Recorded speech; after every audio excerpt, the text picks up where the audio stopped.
بسم الله الرحمن الرحيم. الحمد لله نحمده ونستعينه ونستغفره ونؤمن به ونتوكل عليه ونعوذ بالله من شرور أنفسنا ومن سيئات أعمالنا. من يهده الله فلا مضل له ومن يضلله فلا هادي له. ونشهد أن لا إله إلا الله وحده لا شريك له. ونشهد أن سيدنا وسندنا ونبينا ومولانا محمدا عبده ورسوله صلى الله عليه وعلى آله وأصحابه وأزواجه وذرياته وسلم تسليما كثيرا كثيرا. أما بعد، أعوذ بالله من الشيطان الرجيم. بسم الله الرحمن الرحيم. يا أيها الذين آمنوا اتقوا الله حق تقاته ولا تموتن إلا وأنتم مسلمون. واعتصموا بحبل الله جميعا ولا تفرقوا واذكروا نعمة الله عليكم إذ كنتم أعداء فألف بين قلوبكم فأصبحتم بنعمته إخوانا وكنتم على شفا حفرة من النار فأنقذكم منها. كذلك يبين الله لكم آياته لعلكم تهتدون. صدق الله العلي العظيم.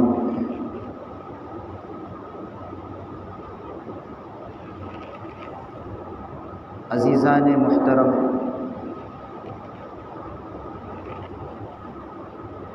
آج ہم ہندوستانیوں کے لیے آج کا دن بڑی ہی مبارک دن ہے.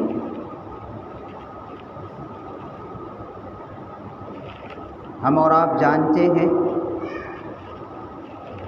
کہ 26 جنوری یہ وہ دن ہے کہ آج سے 75 سال قبل 1950 26 جنوری کو ہمیں ایک دستور ملا تھا کہ جس دستور کے ذریعے سے، جس آئین کے ذریعے سے ملک کے نظام کو چلایا جا سکے. اس معنی کر کے آج کا یہ دن، آج کی یہ تاریخ اس ملک کے اندر رہنے والے ہر شخص کے لیے خوشی کا دن ہے کہ ہمارے پاس ایک اپنا آرٹیکل ہے، اپنا ایک قانون ہے، اپنا ایک دستور ہے. ہم کسی دوسرے کے غلام نہیں ہیں، بلکہ ایک آزاد ملک کے اندر ایک آزاد شہری ہے. اسی لیے آج کی تاریخ اور اسی طریقے سے 15 اگست ملک کے اندر مختلف جگہوں پر اس خوشی کا اظہار کرتے ہیں اور ان مجاہدین کو لوگ یاد کرتے ہیں، اور کرنا چاہیے، ان کا حق ہے کہ کتنے لوگ اس خوشی کو دیکھنے کے لیے اس کی تمنا لیے وہ اس دنیا سے رخصت ہو گئے، لیکن انہیں یہ دن دیکھنا نصیب نہیں ہوا. آج ہمیں نصیب ہے کہ ان کی قربانیوں کی بدولت ہے. اگر وہ قربانیاں نہیں دیتے اور اپنے لیے تن من دھن کی بازی نہیں لگاتے تو آج شاید ہمیں یہ دن میسر نہیں ہوتا. قابل مبارکباد تو وہی لوگ ہیں کہ جنہوں نے پھانسی کے پھندوں کو چوما، سینے پر گولیاں کھائی، اپنے بچوں کو یتیم کیا، اپنے بیویوں کو بیوہ کیا، اور اس ملک کو ایک ظالم جابر انگریز سامراج سے آزادی دلا کر، اور پھر اس ملک کو ایک ایسا دستور دیا، ایک ایسا قانون دیا جو قابل تعریف بھی ہے اور قابل عمل بھی ہے. آج کے مسلمانوں کو بلکہ اس ملک کے اندر رہنے والے ہر ناگرک کا یہ ذمہ داری ہے کہ وہ اپنے ملک کی تاریخ کو جانے، اس ملک کی قوانین کو وہ پڑھے اور ان مجاہدین کی تاریخ کو یاد کرے، ان کی قربانیوں کو جانے کہ ہمارا یہ ملک کن قربانیوں سے آزاد ہوا ہے۔ یہ اس ملک کے اندر رہنے والے ہر مرد، عورت، بالغ، مکلف انسان کی ذمہ داری ہے۔ اگر واقعتاً وہ اس کو اپنے ملک سے پیار ہے، محبت ہے، اور وہ سچی معنوں میں اپنے ملک سے محبت کرتا ہے تو اس کی ذمہ داری ہے کہ وہ اپنے ملک کی تاریخ سے واقف ہو۔ اس لیے کہ بڑوں نے کہا ہے کہ جو قوم، جو برادری اپنے بزرگوں کی تاریخ کو بھلا دیتی ہے، وہ مستقبل میں اپنے لیے کوئی لاہی عمل تیار نہیں کر سکتی، اس کا دنیا سے نام و نشان مٹ جاتا ہے۔ ہمیں اپنے بزرگوں کی تاریخ کو یاد رکھنا چاہیے، بار بار پڑھنا چاہیے، اس سے بھی ایمان تازہ ہوتا ہے، بدن کے اندر حرارت پیدا ہو جاتی ہے کہ کیسی کیسی انہوں نے قربانیاں دی۔ اس لیے کہ دنیا کے اندر انقلاب بغیر قربانیوں کے ممکن ہی نہیں ہے۔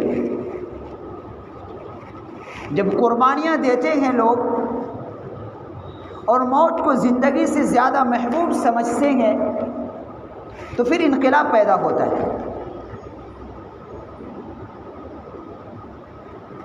اب جن کے دلوں کے اندر دنیا کی محبت بیٹھی ہوئی ہو، ان کو زندگی بہت محبوب ہو، تو وہ لوگ کہاں ہمت کر سکتے؟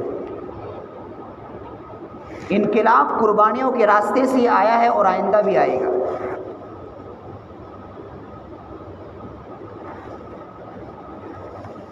ہمیں اور آپ کو معلوم ہے کہ یہ 26 جنوری کی تاریخ کہ اسی دن 1950 26 جنوری کو ملک کے اندر ایک دستور بنایا گیا تھا، نافذ کیا گیا تھا، جس میں اس ملک کے اندر رہنے والے مختلف مذہب کے ماننے والے، اس ملک کے اندر بھات الگ الگ بولیاں بولنے والے، مختلف زبانیں بولنے والے اور مختلف مسلک کو، مذہب کے ماننے والے کو، ہر ایک کو اپنے اپنے مذہب کے پر رہتے ہوئے اپنے حقوق کو وہ استعمال کر سکتا ہے۔ شادی بیاہ کا مسئلہ ہو وہ اپنے مذہب کے مطابق کرے، وراثت کا مسئلہ ہو اپنے مذہب کے مطابق اس کو حل کرے۔ یہ ہمارے اس دستور کے اندر یہ دیا گیا ہے، یہ رائٹس ہمیں دیے گئے، یہ حقوق دیا گیا ہے۔ اور اس کو جاننا چاہیے۔ آج لوگ کیا ہوتا ہے کہ اتنا دنیا کی طرف اتنے مائل ہو گئے اور دنیا کے پیچھے اتنے بھاگنے لگے لوگ کہ خود ہم جو ہے اپنے بڑوں کی تاریخ سے ناواقف ہیں، خود دوسروں کا کیا ہمارے مسلمان کو معلوم نہیں، نہ نوجوانوں کو معلوم ہے، نہ ہمارے بڑوں کو معلوم ہے۔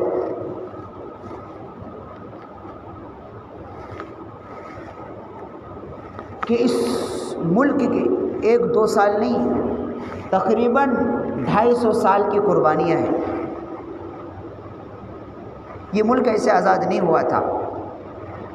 آج جو ہم ٹھنڈی سانس لے رہے ہیں، تقریباً 250 سال کی قربانیاں ہیں اس کے پیچھے۔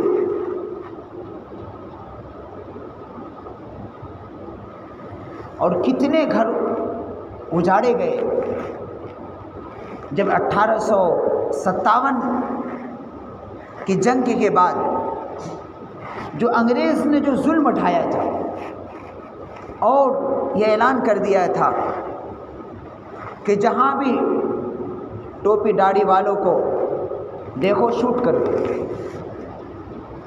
ان کی علامت یہ بتائی گئی تھی کہ اس کا کرتا لمبا ہوگا، سر پر ٹوپی ہوں گے اور چہرے پر داڑھی ہوگی، جہاں بھی پاؤ اس کو شوٹ کر دو۔ تو وہ علاقہ کہ جہاں علماء کا گڑھ تھا، جہاں علماء کا گڑھ مانا جاتا ہے، ہر گلی میں ہر محلے میں علماء کرام تھے۔ یہ یو پی کا مظفر نگر، سہارنپور، میرٹھ، یہ سب علاقے،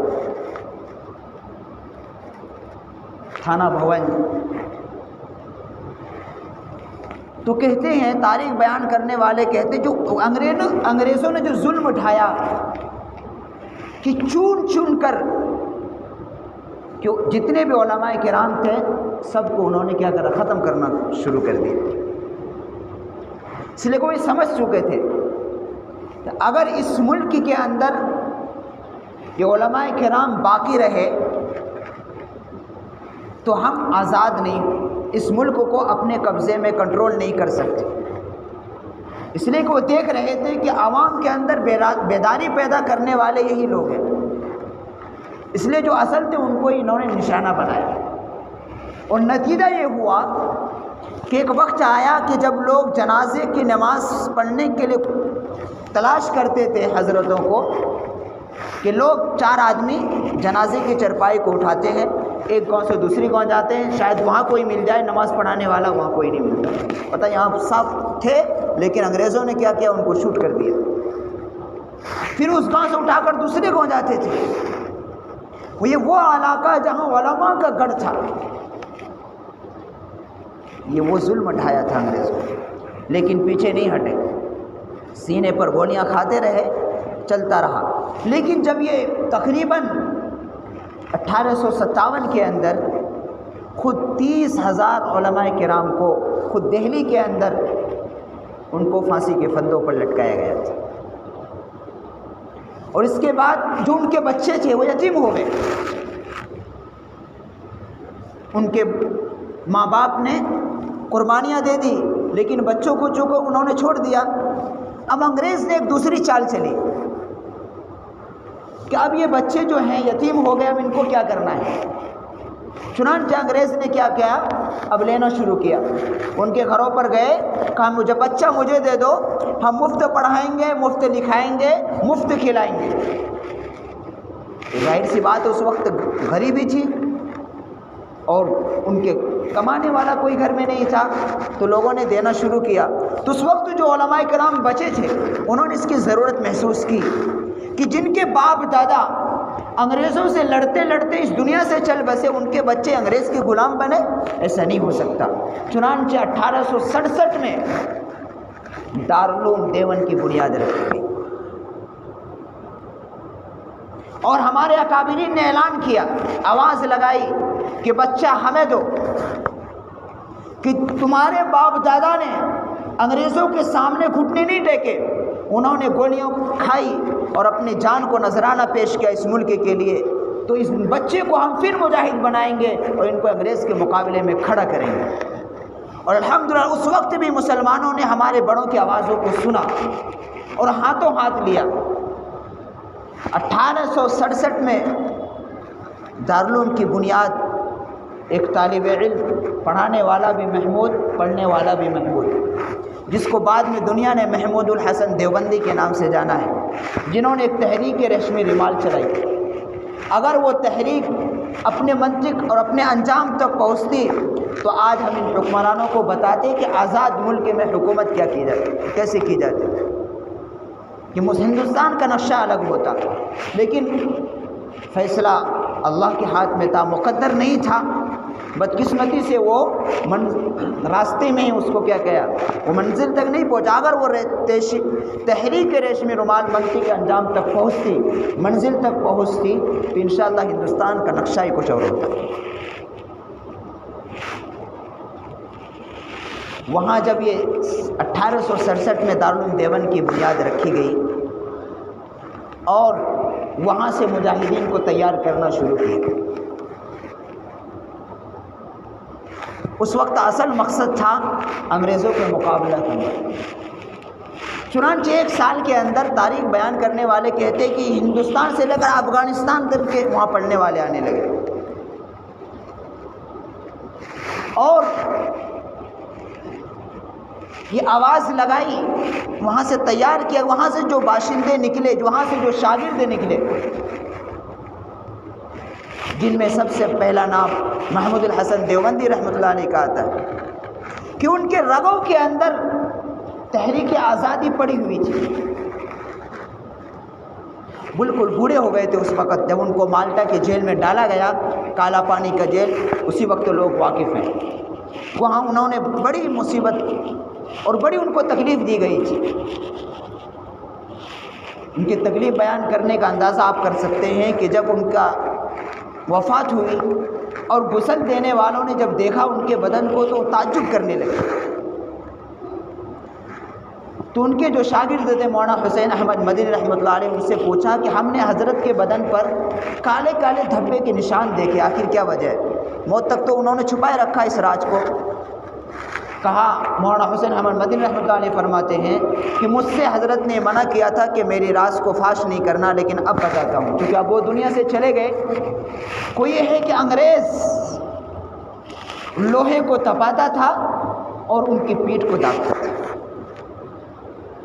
اور کہتا یہ تھا کہ تم انگریز کے خلاف بولنا بند کر دو، تحریک آزادی کو ختم کرو، ہم تمہیں رہا کر دیں گے۔ نہیں، یوں ہی تڑپ تڑپ کر جان دینا گوارا کریں گے، لیکن انگریز کے سامنے گھٹنے نہیں ٹیکیں گے۔ یہ ایسی قربانیاں دی ہیں ہمارے بزرگوں نے، لیکن نہیں پھرے۔ وہ مرد مجاہد کیا تھا کہ کالا پانی کے تقریباً 2 سال ان اندھیری کوٹھیوں میں گزارنے کے باوجود جب آیا باہر، وہ انگریز ہار گیا، ان کو مجبوراً رہا کرنا پڑا۔ جب رہا ہو کر آئے جیل سے تو کچھ لوگوں نے درخواست کی، حضرت آپ بوڑھے ہو چکے ہیں، آپ انگریزوں کے خلاف بولنا بند کر دیجئے۔ انگریز اپنی مشن میں کامیاب ہوا تو حضرت کہتے ٹیک لگا کر بیٹھے تھے، فوراً جوش میں کھڑے ہو گئے اور کہا جب تک میری جان میں جان باقی رہے گی، مجھے جانے کی ہمت نہیں ہوگی تو میں اپنے شاگردوں کو کہوں گا کہ میری چارپائی پر مجھے بٹھائے اور میری چارپائی کو اٹھائے اور ایک گاؤں سے دوسرے گاؤں لے جائے، اور میں ملک میں رہنے والے سب لوگوں کو یہ بات بتاؤں کہ انگریز کی فوج میں بھرتی ہونا حرام ہے، انگریز کے خلاف لڑنا ہر مسلمان کی ذمہ داری ہے۔ اسی قربانیاں دی اور ان کا خامیازہ بہت تکلیفیں دی گئی تھی، لیکن ہمت نہیں ہارے ان بزرگوں نے۔ تو یہ آج کا یہ دن ہے ہم مسلمانوں کے لیے، بلکہ ہر ملک کے یہ خوشی کا دن ہے، لیکن یہ خوشیاں بڑی قربانیوں سے بنی ہیں۔ ہم اپنے بزرگوں کی تاریخ پڑھنا چاہیے اور جاننا چاہیے، بار بار پڑھنا چاہیے کہ جب ہمارے سامنے کوئی الہی عمل نہیں ہوگا، بزرگوں کی تاریخ نہیں ہوگی، تو ہم کوئی راستہ اختیار نہیں کر سکتے۔ چنانچہ الحمدللہ 1867 کے اندر دارالعلوم دیوبند کی بنیاد رکھی گئی، اور وہاں سے جو پیدا ہوتے رہے شاگرد، وہاں سے جو طالب علم پڑھ کر نکلتے رہے، انہوں نے پوری دنیا کے اندر ڈنکا بجایا، اور انگریز کے سامنے گھٹنے نہیں ٹیکے۔ خود پشاور کا میدان اس کی گواہ ہے۔ جب جج نے یہ حکم دیا، 450 مسلمان تھے اس میں تقریباً 300 کے قریب علماء کی جماعت تھی۔ جب انگریز نے حکم دیا کہ ان کو شوٹ کر دو، جب ان 450 مسلمانوں کی لاش میدان میں تڑپ رہی تھی، اس وقت ایک مرد مجاہد تھا، اس نے کہا کہ اگر ایک کی بھی گولی سینے کے بجائے پیٹھ میں لگی ہوگی تو ہم تحریک کو ختم کر دیں گے۔ ایک کی بھی گولی پیٹھ میں نہیں، سینے میں لگی تھی، سب نے سینے میں گولی کھائی۔ تو ایسی قربانیاں دی ہے اس ملک کی آزادی کے لیے، ہمیں معلوم ہونا چاہیے کہ پشاور کا میدان گواہ ہے کہ جہاں 450 مسلمانوں کو ایک وقت بیک وقت گولی لگی گئی تھی، وہ تڑپ رہی تھی لاش، لیکن انگریز کے سامنے گھٹنے نہیں ٹیکے، جان لگ دے دی۔ تو وہ آزادی کی حقیقت کو سمجھ چکے تھے، آزادی کیا چیز ہوتی ہے اور غلامی کیا چیز ہوتی ہے۔ آج کے مسلمانوں کو معلوم ہی نہیں ہے۔ نہیں، واقعتاً ہم لوگ جو ہیں ایک ایسے دور کے اندر زندگی گزار رہے ہیں اور ایسی حالت میں زندگی گزار رہے ہیں، ہمیں آزادی کا مفہوم بھی پتہ نہیں ہے، غلامی کا مفہوم بھی پتہ نہیں ہے، اور ایک بے راہ روی پر زندگی جاری ہے۔ اس لیے کہ ہم نے جو ہے نہ اپنے بزرگوں کی تاریخ کو یاد کرنے کی کوئی کوشش کی، نہ ان کو سمجھنے کی، نہ ان کو سننے کی کوئی اہتمام نہیں ہے ہمارے پاس۔ اگر ہم بزرگوں کی تاریخ کو یاد رکھتے تو ہمارے اندر جو بے حسی پیدا ہو گئی ہے، یہ جاگتا، اندر کا ضمیر جاگتا،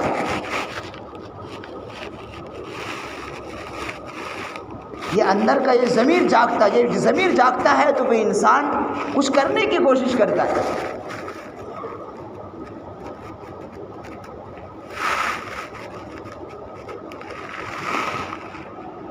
خود آپ لوگ ٹیپو سلطان کی تاریخ پڑھ چکے ہیں، بار بار سنے ہیں، کیسا مرد مجاہد تھا کہ پھر ایسے ٹیپو سلطان کی ضرورت ہے آج اس ملک کو۔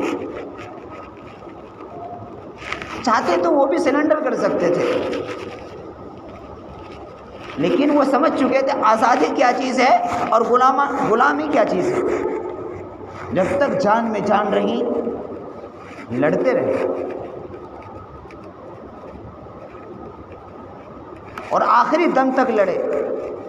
جب وہ نڈھال ہو گئے، آپ نے یہ واقعہ سنا ہوگا کہ ان کے کمر پر ایک پٹی تھی جس پر کیا کہتے ہیں تقریباً چاندی کی تھی، وہ ایک انگریز کا کمانڈر اسے نکالنے آیا، تھوڑی سی رمق باقی تھی، وہ جاتے جاتے بھی، ان ہاتھ میں تو تلوار تھی ان کا بھی، وہیں کیا کر دیا، جاتے جاتے بھی اس کو جہنم رسید کر کے گیا۔ اور یہ تعلیم، یہ پیغام دے دیا کہ آخری دم تک ٹیپو سلطان وہ مرد مجاہد تھا کہ جتنے آخری سانس میں بھی انگریز کو شہید کر کے گیا، انگریز کو اس کو جہنم رسید کر کے گیا۔ یہ وہ تھی مجاہد۔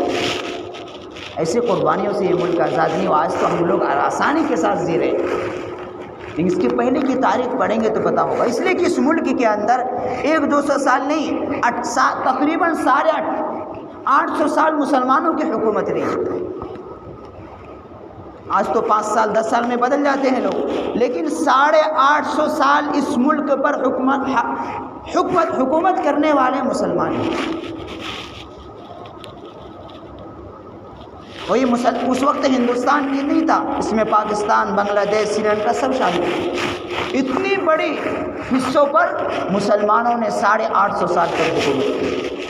اپنی تاریخ معلوم ہونا چاہیے، سب کتابوں میں موجود ہے۔ تاریخ ہند ایک کتاب ہے، ان کو پڑھیے، معلوم ہوتا ہے ہندوستان کا ماضی، اس میں بھی لکھی ہوئی ہے سب کہ 850 سال مسلمانوں نے اس ملک کے اندر حکومت کی۔ اور اس وقت جو ہندوستان کا جو سکہ تھا، اس کی جو اکنامی تھی، وہ آج تک کسی بھی آج نہیں حاصل ہوئی۔ جو مسلمان کے حکمراں کی حکومت میں جو تھی، جس کا جو ایک مقام تھا پوری دنیا کے اندر، آج تک وہ مقام کوئی لا ہی نہیں پایا ہے۔ زیادہ سے زیادہ اس کی 28-29 تک پہنچتی، اب تو بہت گر گئی ہے، لیکن زیادہ زیادہ ہائی فائی جب ایک زمانے میں تھا، اب نہیں ہے وہ۔ اسی وقت جب مسلمان حکمران تھے، اس ہندوستان کو سونے کا چڑیا کہا جاتا تھا، اور اسی کو لوٹنے کے لیے انگریز آئے تھے، چنانچہ سب لوٹ کر گئے، وہ کامیاب ہو گئے تھے، اس میں مال تو لوٹ کر وہ گئے تھے۔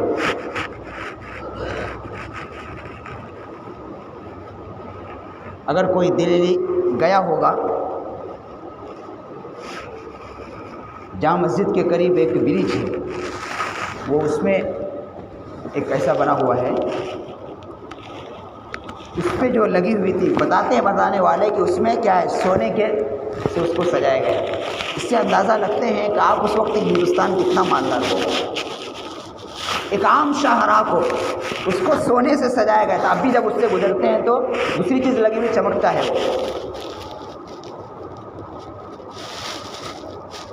کوہ نور کا ایک ہیرا تھا شاہی جامع مسجد میں، جس کو لوٹنے کے لیے آئے اور لے کر گئے وہ۔ کامیاب ہو گئے تھے، دوسری دنیا کے اندر وہ ہیرا کہیں بھی نہیں تھا۔ تو ہمیں اپنے ملک کی تاریخ معلوم ہونا چاہیے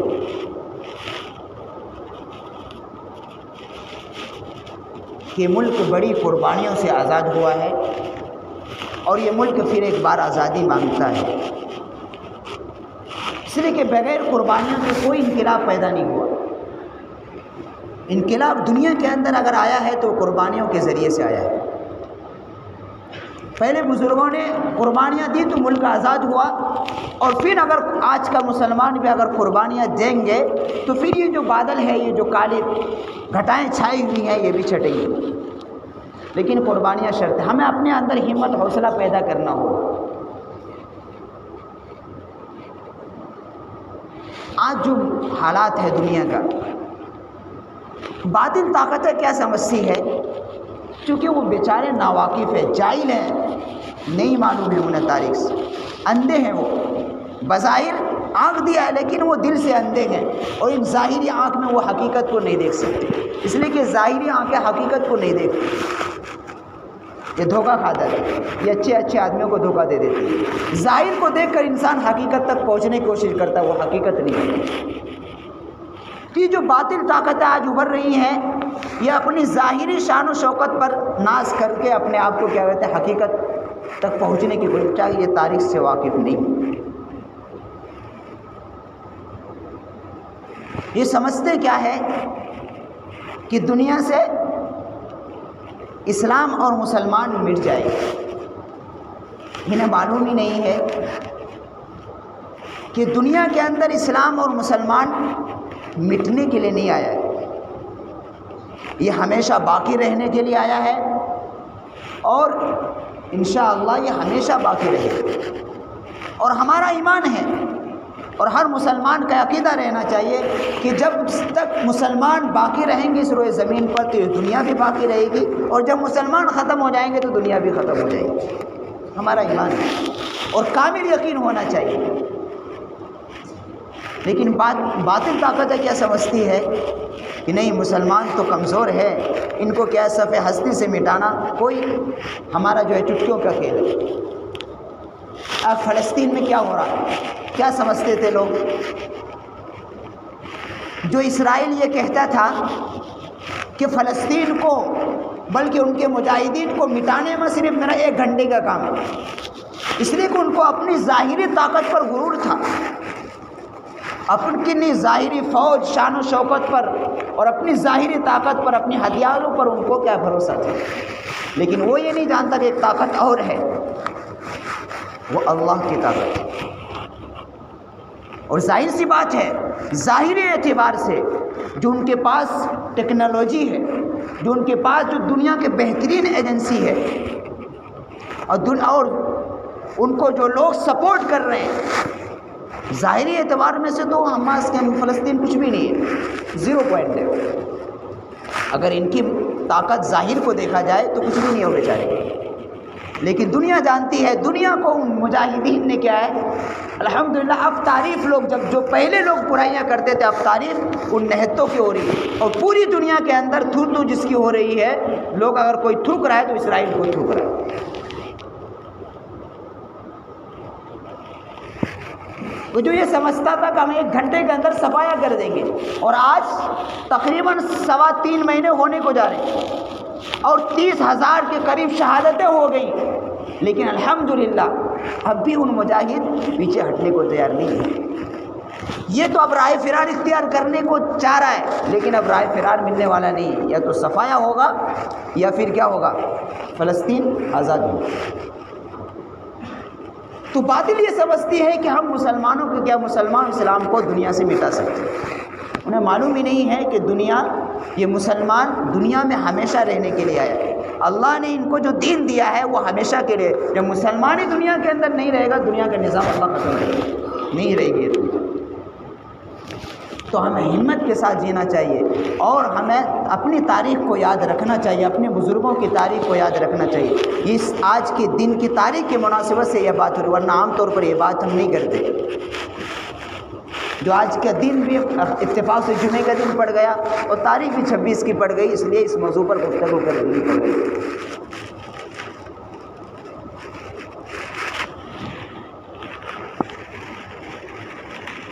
اور آج کے ہم نوجوانوں کے لیے، سب کے لیے فلسطین کے نوجوان ایک آئیڈیل ہے، ایک نمونہ ہے۔ ہمیں ان سے سیکھنا چاہیے کہ بہادری کسے کہتے ہیں۔ واقعتاً یوں کہا جائے کہ وہ اول درجے کے مسلمان ہیں کہ جن کو موت زندگی سے زیادہ پیارا ہے۔ ایک ہمارے ملک کے معتبر عالم دین نے حماس کے ایک مجاہدین سے جب ملاقات ہوئی تو ان سے پوچھا کہ تم نے اتنی بڑی کامیابی کیسے حاصل کر رہے؟ لوگ تو یہ سمجھتے ہیں، تو پوری دنیا یہ جانتی کہ یہ لوگ نہتے ہیں، کہاں اتنے سپر پاور طاقت سے مقابلہ کر سکتے ہیں۔ اس نے کہا جب ہم میدان میں آنے کا ارادہ کیے تو ہم یہ سمجھ چکے تھے کہ موت تو یقینی ہے، لیکن ہمیں زندگی سے زیادہ موت پیاری تھی۔ تو وہ حضرت کہتے ہیں کہ جس قوم کے اندر، جس مرد کے اندر، جس قوم کے اندر اگر یہ صفت پیدا ہو جائے، دنیا کی کوئی طاقت اسے شکست اور ہرا نہیں سکتی۔ جو موت کو زندگی سے زیادہ محبوب سمجھتی ہو، اسے دنیا کی کون سی طاقت اسے ہرا سکتی ہے؟ یہی وہ صفت ہے ان کے اندر جس کی وجہ سے اللہ ان کی مدد کر رہے ہیں، ان کی کامیابی مل رہی ہے۔ لیکن افسوس بات یہ بھی ہے کہ جو جانے جا رہی ہے وہ ہم سب کے لیے قابل تکلیف ہے۔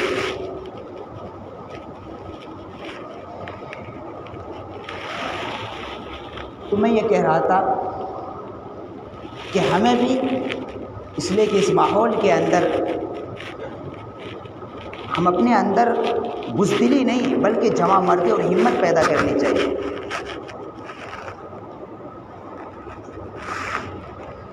اور ہمیں اس موقع پر یہ بھی بات بتا دینا ضروری سمجھتا ہوں، بابری مسجد آپ جانتے ہیں، لیکن خود ہمارے مسلمانوں کو اس کا علم نہیں ہے، اس فیصلے کا علم نہیں ہے کہ کورٹ نے فیصلہ کیا دیا ہے۔ یہ جو سرکار نے کیا ہے یہ کورٹ کے فیصلے کے خلاف کیا ہے، اور ہمیں معلوم ہونا چاہیے کہ بابری مسجد جہاں 1528 سے لے کر تقریباً 500 سال سے زیادہ کا عرصہ وہاں باضابطہ نمازیں ادا کی گئی۔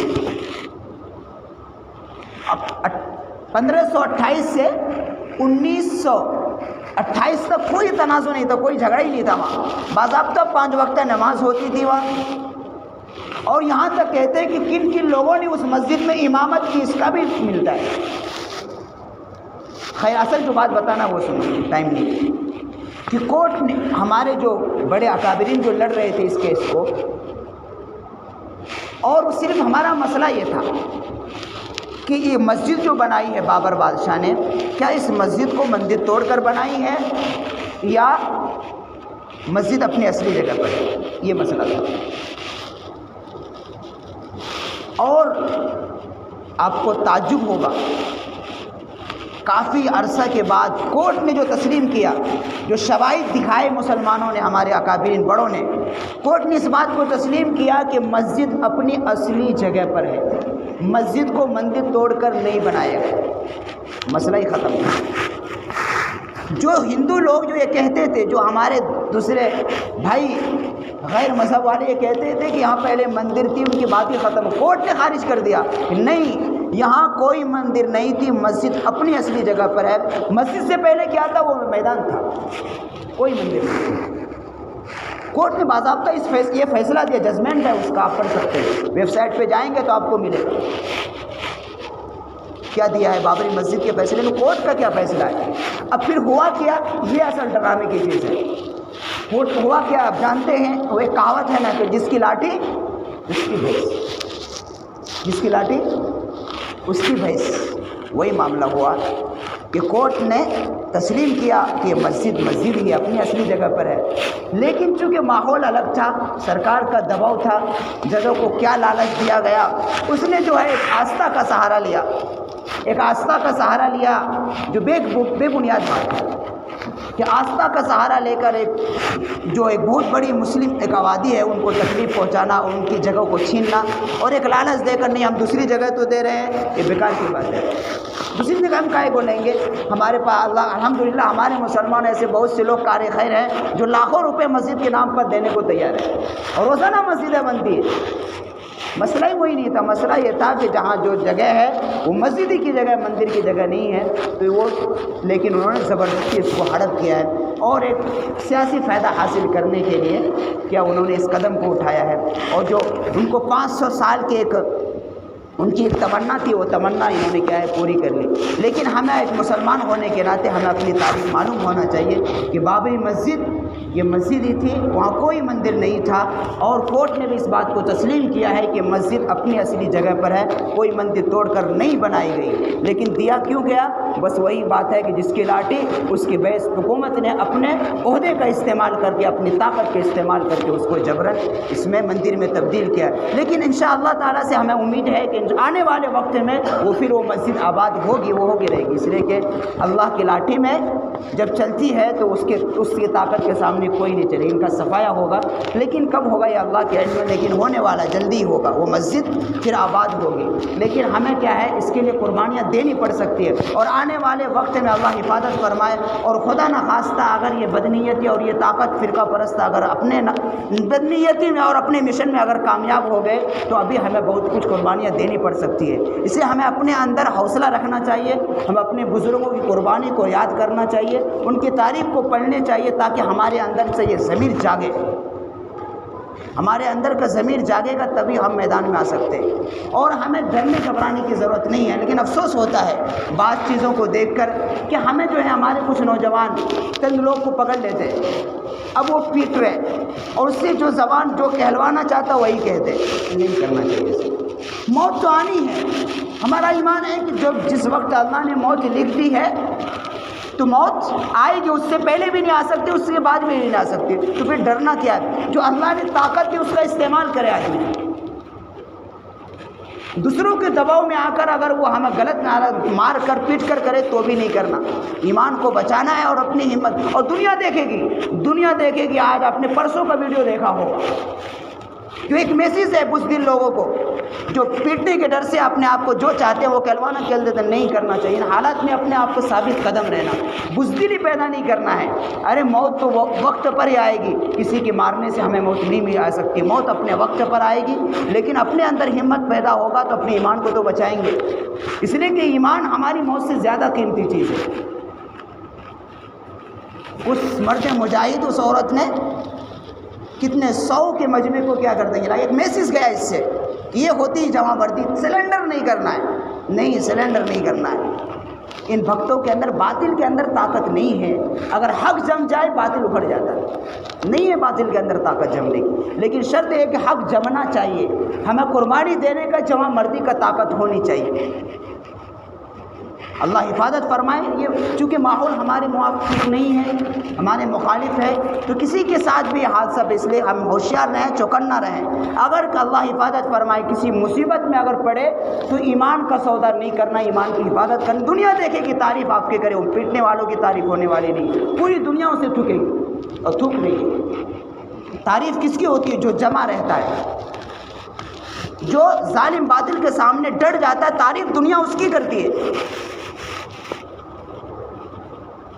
اور وہ 10 وہ 100 پیٹنے والے ہار جاتے ہیں۔ اس لیے حالات، اور یہ اس تاریخ کے، چونکہ آج جمعے کا 26 جنوری کی تاریخ ہے، اس لیے اس مناسبت سے یہ باتیں بتائی جا رہی ہیں کہ ہم اپنے اندر کیا ہے، اب ہمت پیدا کریں، حوصلہ پیدا کریں، اور اپنے بزرگوں کی تاریخ کو ہم ضرور پڑھیں، بڑوں کو بھی پڑھنا چاہیے، چھوٹوں کو بھی پڑھنا چاہیے، اور ہمیں اپنی ملک کی تاریخ سے واقف ہونا چاہیے کہ ملک کن نشو و فراز سے آزاد ہوا ہے، ان ملک کے مجاہدوں نے کیسی کیسی قربانیاں دی ہے، اور اس ملک کو، اس کے قانون کو بنانے میں کیسے کیسے کن کن لوگوں کی قربانیاں لگی، کتنی محنتیں لگی ہے۔ اور پھر دنیا کے اندر ایک تو آدمی چلا جاتا ہے، لیکن وہ کچھ کر جانا چاہیے، کچھ اپنے لیے، اپنے آنے والے نسلوں کے لیے ایک آئیڈیل، ایک اچھا نمونہ پیش کر جانا چاہیے، ایک اچھی چیز پیدا کر کے جانی چاہیے۔ جاتے تو سبھی کو جانا ہے، لیکن ایک اچھی چیز دے کر جائیں گے، ایک آنے والے نسلوں کے لیے اگر ہم ایک اچھی چیز، اچھا ماحول پیدا کر کے جائیں گے تو وہ ہمارے جانے کے بعد وہ لوگ تعریف کریں گے۔ لیکن اگر ہم نے ہی صرف اپنی فکر، اپنی دنیا کی فکر میں لگے رہے اور اپنی فکر میں لگے رہے کہ آج کا مسلمان بڑی واقعتاً اللہ حفاظت فرمائے، ہماری اندر کی ضمیر بالکل مر چکی ہے، ہمیں صرف دنیا کی فکر پڑی ہوئی ہے، ہم بالکل دنیا کی طرف چلے جاتے ہیں۔ نہیں، وہ کوئی چیز نہیں ہے، یہ تو ہر مخلوق کرتی ہے۔ ہمیں آنے والے کے لیے کچھ اچھا کر کے جانا چاہیے، تاکہ ہمارے جانے کے بعد لوگ ہماری کیا ہے، تعریف کریں، ایک اچھا صدقہ جاریہ ہے۔ تو ہمیں یہ ہمت ہونا چاہیے کہ اللہ تبارک و تعالی ہم سب کو کیا ہے، ایک اچھا انسان بنائے اور ہمارے دلوں کے اندر بہادری پیدا کرے۔ اللہ رب العزت ہمارے دلوں سے اندر بزدلی کو، کم ہمتی کو اللہ ختم فرمائے، اور ہمیں جو ہے ہر موقع پر قربانی دینے کا ہمارے اندر جذبہ پیدا ہونا چاہیے۔ اللہ تبارک و تعالی ہمیں کیا ہے، حق پر ڈٹنے والا بنانا چاہیے، اور اللہ تبارک و تعالی باطل کے سامنے اپنے آپ کو سلنڈر نہیں کرنا ہے، باطل کے سامنے جمنے والا اللہ ہمیں بنائے، اور موت تک اپنے ایمان کے، اپنے دین کے اللہ ہمیں حفاظت کرنے والا بنائے، اور ہمیں لوگوں کے لیے بھی، لاکھوں مسلمانوں کے لیے، لاکھوں لوگوں کے لیے ایک نفع رسا انسان بنائے، لوگوں کو فائدہ پہنچانے والا بنائے، لوگوں کے لاکھوں ہزاروں مسلمان کہ ہمیں ایمان کا، ان کے اعمال کا، ان کی عزت و آبری کو حفاظت کا ذریعہ اللہ تبارک و تعالی ہمیں بنائے۔ وآخر دعوانا ان الحمد للہ رب العالمین۔